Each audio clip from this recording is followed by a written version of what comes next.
Trees, forests, green. It's something we all take for granted. But on average, 240 acres of nature are destroyed every hour as a rapidly increasing population demands more homes, new offices, larger factories, wider roads. You get the picture. Although the explosive growth will probably generate prosperity as never before, it comes at a price. It has the potential to create the worst environmental crisis in human history. This is Flaspoint Earth.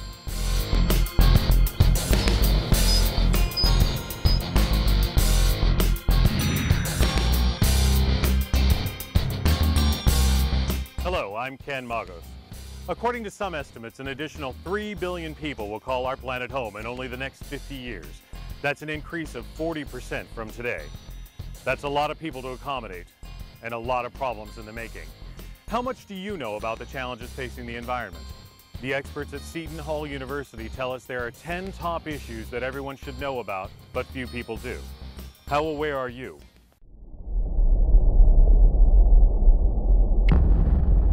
Climate change.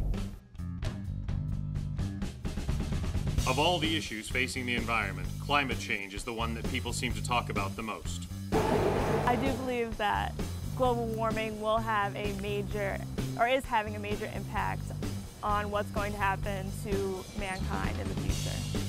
The single biggest challenge, without a doubt, facing the environment is global climate change. I'd say global warming.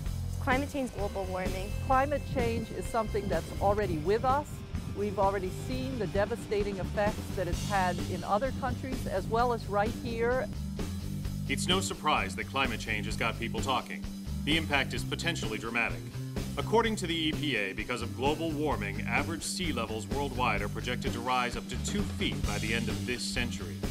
This rise would eliminate approximately 10,000 square miles of land in the United States alone.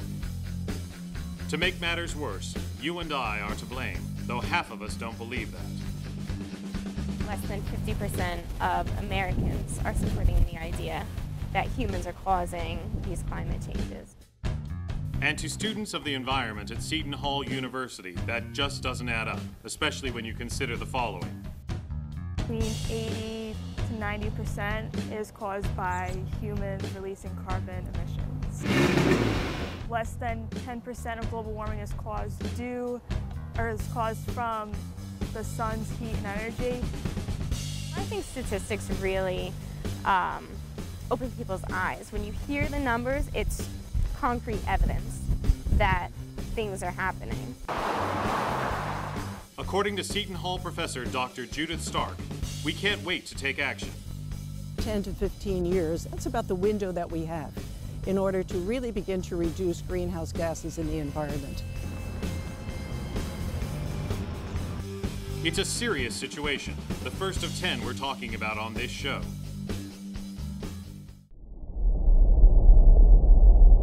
The second, clean water. Are you ready for some shocking statistics?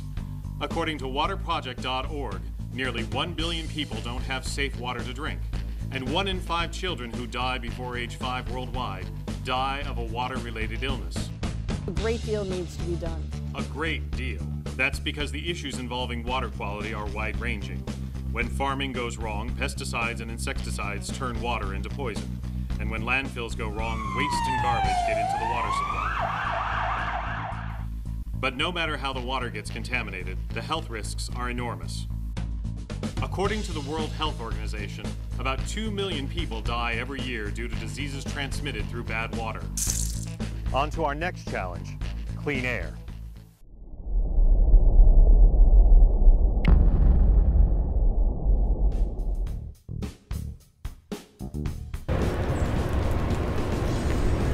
It's a public health issue, and the public health issue is that the degrading of the atmosphere has major impact on human beings, and especially with regard to heart disease and lung disease in particular. When you think of this issue, do you think of China? Many people do. Beijing is a notorious culprit. But Beijing isn't the only culprit. Quality air is a big challenge right here in the U.S. New Jersey continues to be an area that's called a non-attainment area by the federal government, which means typically we do not attain the standards for good quality air on most days in the state of New Jersey. We'll have more on clean air in a minute when we talk about pollution, but right now we go from the lungs to the stomach and the issue of food quality.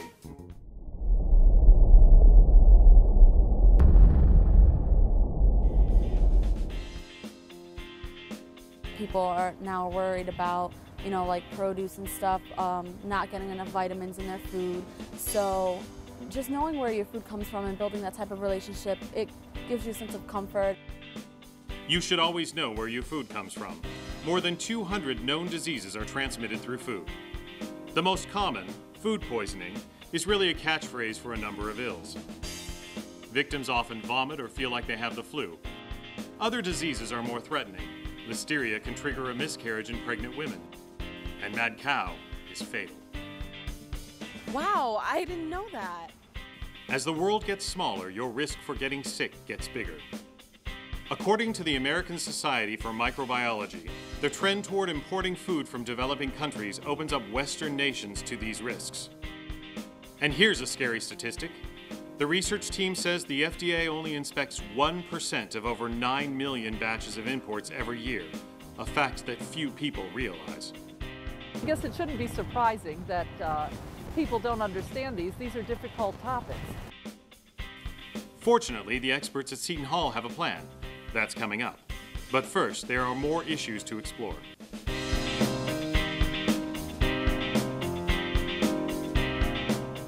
It's a dubious milestone, but there's now an environmental woe that's more likely to claim your life than a car crash. We have the details next.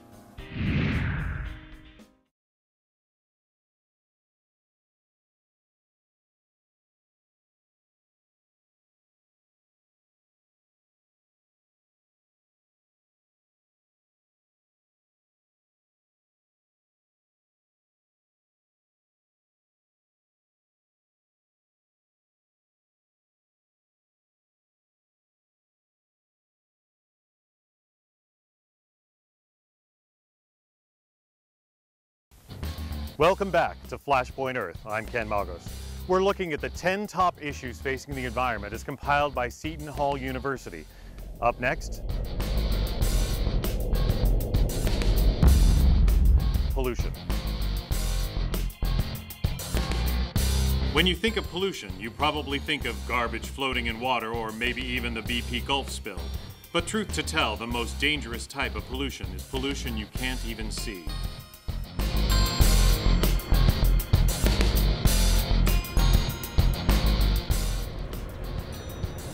A study from the World Health Organization says 3 million people now die each year from the effects of air pollution. That's 3 times the 1 million who die in auto accidents. Fine particles in the air are the culprits. They're generated by traffic and power plants and become lodged in the heart and lungs. Although the health danger to one individual at any single time is relatively small, it's still a lot bigger than at any other time in human history. And the odds of air pollution claiming your life increase exponentially if you suffer from other health problems.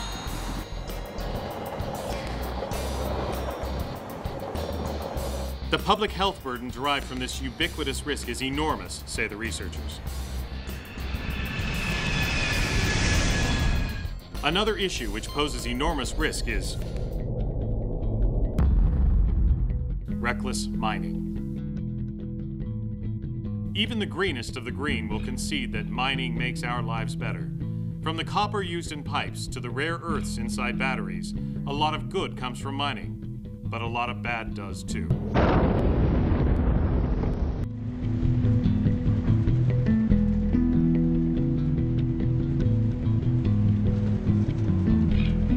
In the United States, there's strict oversight, but in developing nations, that's not always the case.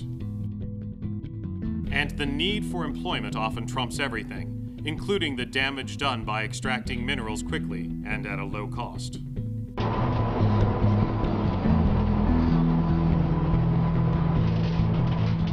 Reckless mining threatens wildlife, pollutes water, and changes the soil. the problem becomes evident during a storm. With all the rain, there's also mudslides. So if you live in a valley or you live on a steep mountainside, the rain and the mud can slide down. It's a vexing issue because the demand for metal is expected to rise significantly in years to come. The Geological Society of London says cell phones alone are bound to drive demand.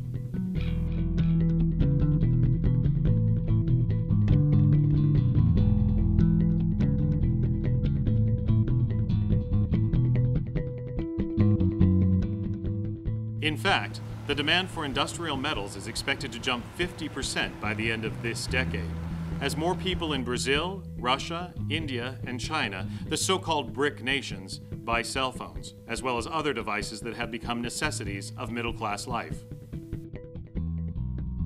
And that brings us to our next challenge. Urban sprawl.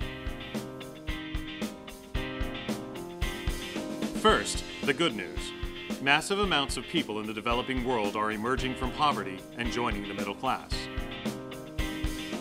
Now, the bad news. The trend involves building more homes, new offices, larger factories, and wider roads.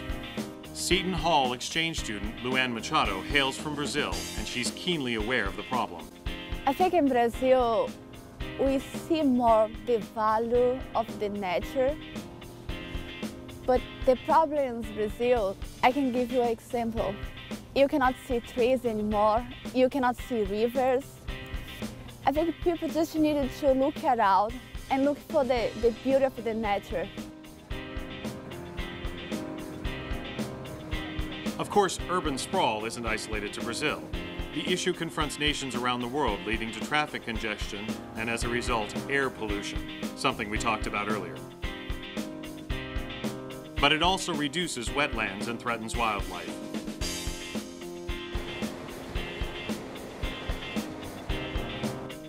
And that leads to our next challenge: destroying forests.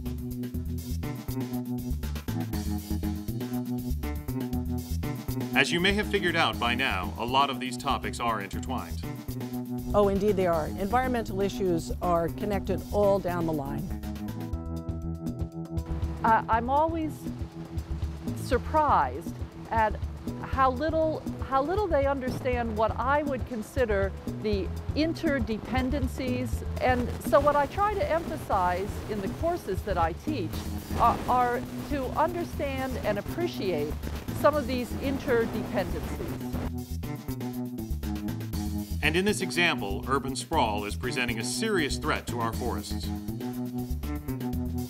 According to some estimates, urban sprawl has led to 100 trees being torn down every minute.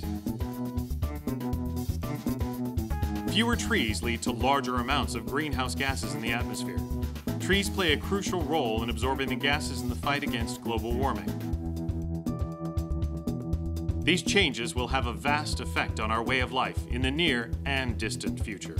If people don't realize how important the environment is, then it stands no chance. The situation is serious, but not hopeless. How do we fix these problems? As we said earlier, the pros at Seton Hall have some ideas. But first, the final two of our 10 top issues facing the environment. One of them you probably didn't even realize was a problem.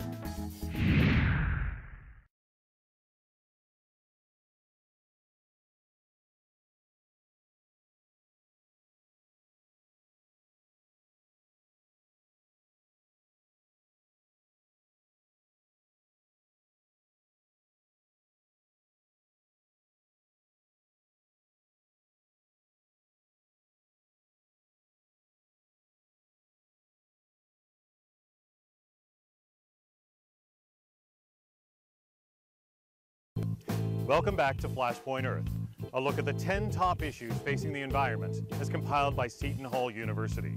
Now on to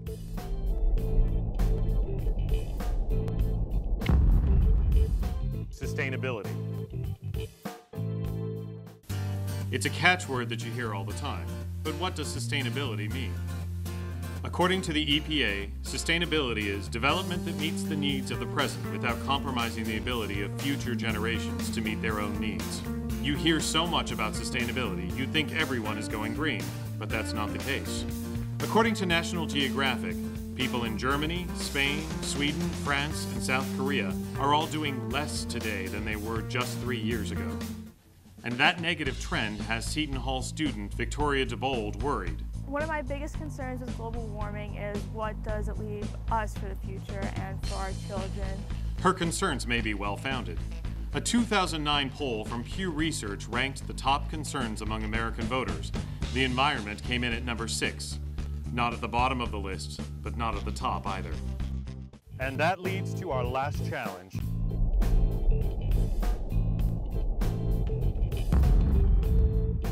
Education. Of all the issues, this is the one that you probably didn't realize was even a problem. I knew it was a problem, I just didn't realize how big of a problem it was. And she isn't alone. According to a study from the Earth Institute at Columbia University, a quiz given to people on what steps make the biggest difference in cutting energy use found loads of confusion. For example, participants greatly overrated low-impact moves like flipping off light switches and unplugging phone chargers. And they underrated potential high-impact changes like weatherizing homes, buying high-performance appliances, driving higher-mileage vehicles, and switching from centralized AC to room air conditioners. Education now is what we most needed. I think until something big happens, then that's when more people will realize. Fortunately, Dr. Marion Glenn and Dr. Judith Stark do realize. They're all too well aware. And they're working with Seton Hall students to develop solutions. Christina Davison is among the students taking a hard look at what to do and how to do it. She says people need a wake-up call, a big one. Nothing will happen until the Pearl Harbor attack occurs. Yes, she said Pearl Harbor attack. Just as the U.S. was reluctant to join the war effort in 1941 prior to Pearl Harbor, Christina believes the public will be reluctant to join this fight until something big and unexpected hits. So basically, right now we're at that point before the attack on Pearl Harbor. And if this attack were to happen, hypothetically, then Americans would be more conscious and create some changes themselves to their lifestyles to help save the Earth. But with that, it's basically nothing will happen until the Pearl Harbor attack occurs. What would be the environmental equivalent of Pearl Harbor? If this turning point were to happen, say gas prices rise to $10 a gallon, then that would really be a wake-up call. Fortunately, Vanessa Rivoli Vasquez doesn't think the situation is quite so dire. She's working to effect change slowly with programs such as community-supported agriculture. What it is the consumers would go to a farm and they would make up like a sort of membership with the farmer, and they pay a certain amount of money to the farmer, and every week the farmer would make up a box of food to give to the consumer, and they would do that for the whole season, and it just really supports keeping cash flow within the city and building a relationship with your farmer and where your food comes from. Nicole Changaris is focused on the issue of sustainability. She thinks the world can take their cue from the New Jersey-based program Sustainable Jersey, a certification program for municipalities in the Garden State that want to go green, save money, and take steps to sustain their quality of life over the long term. I think Sustainable Jersey is helping us to get your points and to get certified. You are required to do things with the environment. Hailing from Brazil, Luann Machado is focused on the benefits of recycling. It's important just for you understand what you are wasting, and then you can see how you produce, how you waste. Victoria DeBold concedes these are big challenges. Ironically, she says the solution is all about little changes.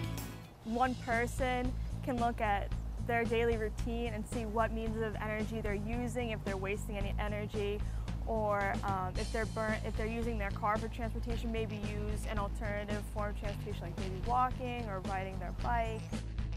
And then slowly but surely, one good deed will pass on to another. Jessica Gueron believes education should start early, while children are impressionable. Teach children how important the environment is, and it's really important to teach them at a young age that, this is the world they live in and they're responsible for what happens to it in the future. How should parents bridge the topic? Jessica says there are already books available that can get the conversation rolling at a young age. One of those books is Mammals Who Morph: The Universe Tells Our Evolution Story. It's just saying, now humans are the people who are in control of the earth. It's basically in your hands. This is what the world gave you, and now it's your job to take care of it. All these students are very committed to their causes, and their efforts are making a difference. And it's their great hope that their passion for the environment will inspire everyone to make changes. Coming up, one more change you can make to save the environment. This one is easy and for anyone who drinks water.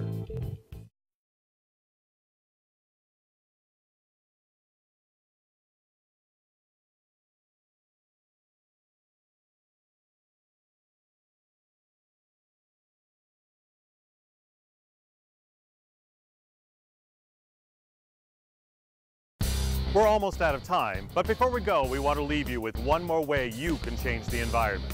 If you drink bottled water, look to see where it comes from. Water bottled closer to home has a far smaller carbon footprint than water from faraway nations that comes to you on a plane.